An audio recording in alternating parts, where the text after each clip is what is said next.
So hey guys, good morning, welcome to my new blog. তো আজকের ব্লগটা আমি শুরু করছি, এখন বাজে সকাল 10:30। তো এখন রয়েছে আমি আমার রুমে, এখন থেকে ব্লগটা আমি শুরু করছি। তো এখন আমার প্রথম কাজ হচ্ছে আমি এখন একটু বই পড়বো। তো গেছিলাম আমি একটু বাজার থেকে আসলাম, এসে একটু বই পড়বো, পড়ে তারপর কী করি তো তোমরা দেখতে থাকো ভিডিও। আমি এখান থেকে কন্টিনিউ করে যাচ্ছি ভিডিওটিকে। সো বন্ধুগণ, এখন বাজে 11:30। তো আমি এখন রয়েছি নিচের ঘরে, আমার এখানে বসে বসে একটা জিনিস পড়ছিলাম, তো খুব ভালো লাগছিলো পড়তে। এটা হচ্ছে আমার একটা ডায়েরি। সো গাইজ, এখন বাজে 6:30। তো আমি রয়েছি আমার বাড়িতে। তো দুপুরবেলা আমি ঘুমালাম, ঘুম থেকে উঠে এখন জল আনার পরে এখন যাবো গতকালে ব্লগটা আপলোড করতে। তো চলো ব্লগটাকে আপলোড করে আসি। সো গাইজ, এখন বেরিয়ে গেছি, যাচ্ছি ব্লগ আপলোড করতে। তো চলো ব্লগটা আপলোড করে আসি। সামনে একটা ষাঁড় দাঁড়িয়ে আছে,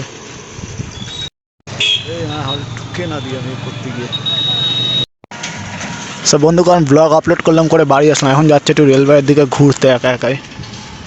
খুব ভালো লাগে আমার একা একা ঘুরতে, একা থাকাই সবথেকে বেটার আমি মনে করি এখন। সো গাইস, এখন বাজে রাত্রি 8:30। তো রয়েছে আমি বাড়িতে, সবাই মাত্র বাড়ি আসলাম। আজকে আমাদের এক জায়গায় কালী পুজোর নিমন্ত্রণ রয়েছে, তো সেখানে তুই যাবি? যাবে না, আমি যাব। সো গাইস, এখন বাজে রাত্রি 10টা। তো চলে এসেছি আমি আমার বাড়িতে।